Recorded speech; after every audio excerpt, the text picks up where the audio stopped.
오늘은 사무엘상 19장 8절에서 17절까지 말씀으로 마음 열기라는 제목으로 하나님 말씀 나누겠습니다. 사울의 왕의 다윗을 향한 시기 질투는 아주 극에 달했습니다. 근데 그런 거 아시나요? 희한하게 미워 보이는 사람은 무슨 짓을 해도 다 미워 보여요.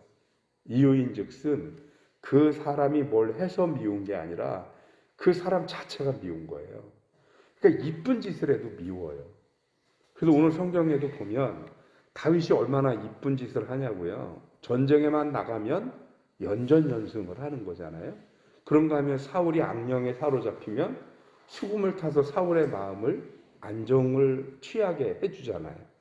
그런데 사울의 입장에도 보니까 안 그래도 별로 마음에 안 드는 다윗인데 하는 일마다 너무 완벽하게 잘하잖아요. 그러니까 이게 이뻐 보이는 게 아니고 아주 너무너무 시기가 나고 질투가 나는 거예요. 전쟁에 나가면 이기고 돌아와. 그것이 속상해서 자기 마음이 들끓어서 속상해 있으면 옆에서 수금을 타는데 수금도 잘 타. 그런가 하면 백성들은 그 다윗을 향한 신뢰가 점점 높아져. 그러니 아주 극에 달하는 거죠. 그래서 결국은 자신의 안정을 위해서 수금을 타는 다윗을 향해 창을 던집니다. 다행히 다윗이 그 창을 피하고 도망을 가요. 자기 집으로. 그랬더니 사울이 참지 못하고 전령들을 보내서 다윗을 죽이게 합니다. 그런데 그때 그 다윗을 도와서 다윗을 피난시킨 게 누구냐? 다윗의 아내 미갈이에요. 근데 이 미갈이 누군지 아시죠? 사울의 딸입니다. 사울의 딸이 자기 아버지의 심정과 마음을 벌써 눈치채고 있다가 다윗을 피난시켰다는 얘기예요. 여러분, 이 앞사건 기억나십니까? 그때 다윗을 구한 사람은 누굽니까? 요나단입니다. 요나단은 누구예요? 사울의 아들이에요. 뭔가 좀 이상한 거 못 느끼시겠어요? 아버지를 신뢰하지 않고 친구를 신뢰하는 아들 요나단.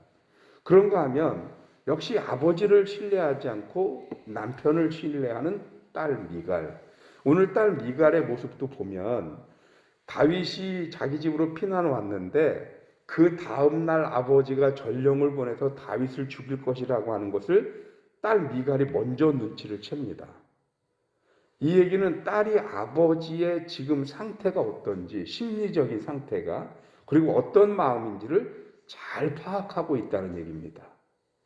그런데 그 딸이 아버지 편이 아닌 남편 편을 들어서, 물론 인간적인 관계상 남편이 우선일 수도 있겠지만은, 그러나 이게 아들 요나단 문제로 올라가고 딸 미갈이 또다시 그랬다라는 얘기는 사울이 아주 극단적인 고립 상태에 있다고 보는 거거든요. 아버지로서 아들과 딸에게도 신뢰를 주지 못하는, 미갈이 지금 갑자기 뭘 봐서가 아닌 거죠. 다윗이 지금 집에로 와가지고 얘기했을 거 아니에요. 성경은 디테일하게 안 나오니까. 당신 아버지가 던진 창 내가 하마터면 오래 죽을 뻔했다 내가. 그러면서 집에 숨어 들어오니까 미갈이 곰곰이 생각을 했을 거 아닙니까? 아, 우리 아버지가 그랬어? 그럼 그동안 자기 아버지가 보여준 모습, 또 그동안 보여준 행동, 이런 거를 미루어서 이대로 넘어가지 않을 것 같다. 당신 틀림없이 당신 죽이려 될 것이다. 그러니 도망가라. 그리고는 창문에서 밧줄을 매달아서 탈출시켜 놓고, 그리고 미갈은 뭘 해요? 다윗이 침상에 있는 것처럼 꾸미기 위해서 가짜 인형을 만들잖아요. 호수아비 같은 염소털을 씌우고 이런 작업들을 한단 말이죠. 그래서 아버지 사울을 눈속임하려는 노력을 했단 말이에요.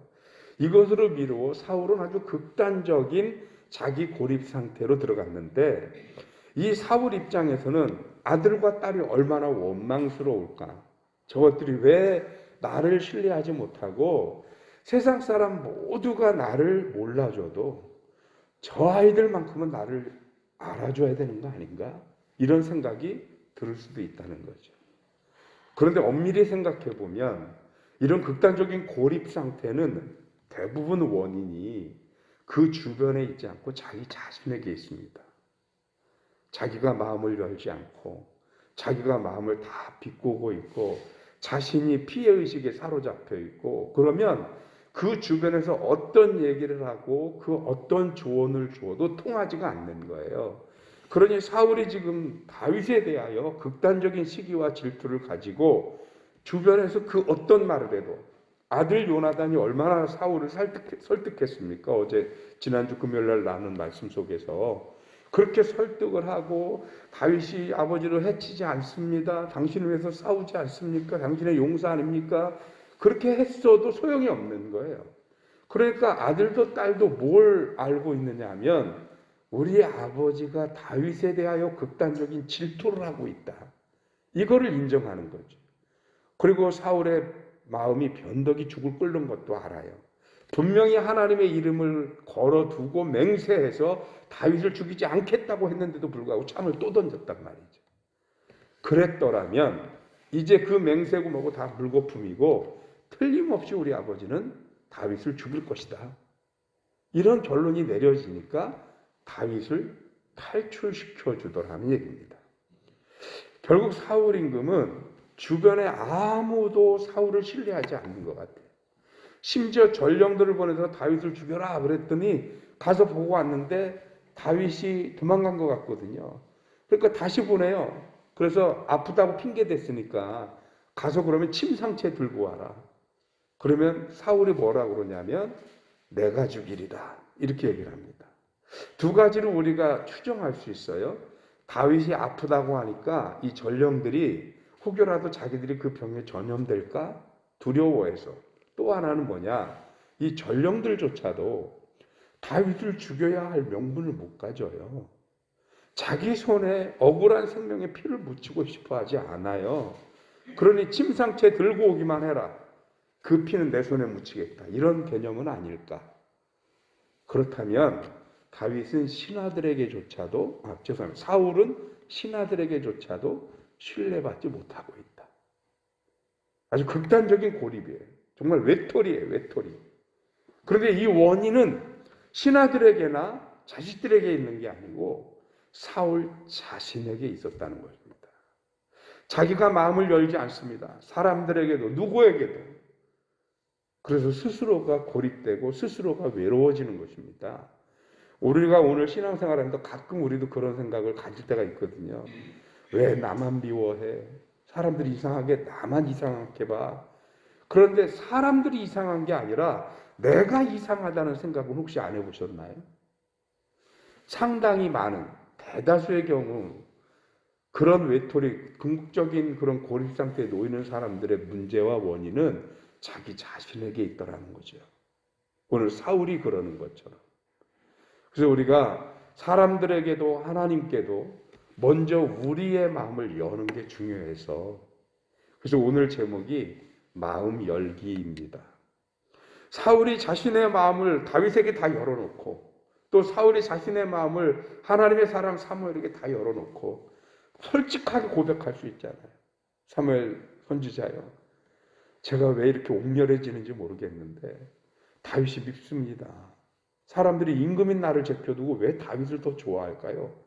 이렇게 좀 있는 대로 다 오픈을 했더라고 한다면 사무엘 입장에서 그런 사울을 충분히 이해할 수 있겠고 그를 도울 수도 있고 위에서 기도해 줄 수도 있었을 텐데, 그런데 점점 더 남들이 다윗을 인정하고 남들이 그 다윗을 도울수록 자기 스스로 안으로만 폐쇄적으로 변하면서 스스로 고립되고 스스로 외톨이가 된 게 아닐까 하는 생각을 해보는 거죠.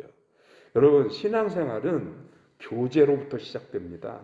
무슨 교제입니까? 하나님과 나 사이의 영적인 교제, 그리고 서로 교우들 간에 우리 믿음의 교제가 일어나야, 그래야 우리들의 신앙생활이 건강하게 유지될 수 있는데, 우리는 점점 이 부분을 끊어내고 내 마음을 열지 않고 자꾸 폐쇄하고 닫으면 닫을수록 우리 스스로가 외로워지고 우리 스스로가 고립될 수밖에 없는 거거든요. 오늘 말씀을 통해서 우리 한 가지를 깨달았으면 좋겠습니다. 먼저 내가 마음을 열어야, 그래야 상대방도 내게 다가올 수 있다 라는 것입니다. 내 마음을 안 열고 상대방에게 열어라 해봐야 아무 소용이 없습니다. 그래서 성경에도 말씀하시잖아요. 볼지어다 내가 문 밖에 서서 두드리노니, 누구든지 문을 열고 마음의 문을 열면 내가 들어가 그로 더불어 먹고 그는 나로 더불어 살리라. 우리가 먼저 마음을 열고 주님을 영접하고 주변에 있는 분들을 품을 수 있는 저와 여러분들이 되시기를 주님의 이름으로 축원합니다.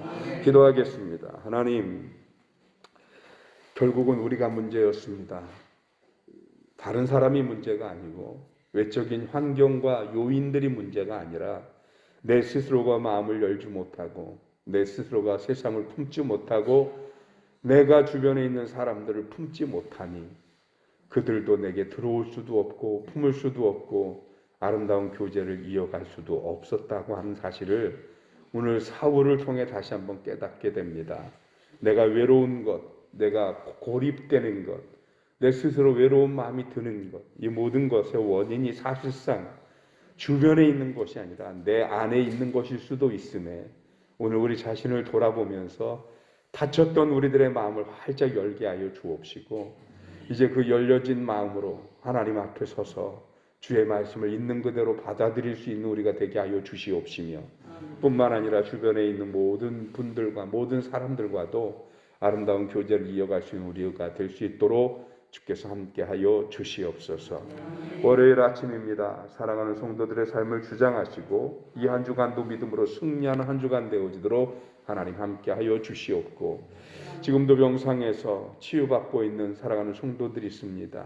그들을 하나님이 어루만져 주시며 주님의 권능으로 회복할 수 있도록 주께서 치유하여 주옵시고 아버지 마음에 질고 있는 자들을 위로하시며 어렵고 힘든 시기를 지나면서 혹여라도 지치거나 포기하지 않도록 살아가는 성도들의 마음을 지켜 주시옵소서. 그와 없기는 우리 든든히 서가는 교회 이전 건축을 위한 아주 중요한 과정이 돌아오는 수요일 날 진행이 됩니다. 하나님, 주님께서 굽어 살펴 주시어서 이번 감정평가의 결과가 우리 교회가 감당할 수 있는 결과가 되어지도록 주님 인도하여 주시옵시고 이를 위해 쓰임받는 평가사들의 눈에 하나님의 권능의 능력으로 함께 하시어서 저들이 하나님의 도구로 쓰임받을 수 있도록 성령께서 주장하여 주시옵소서. 주님의 도우심을 구하옵고 우리 주님 예수 그리스도 이름으로 기도하옵나이다. 아멘.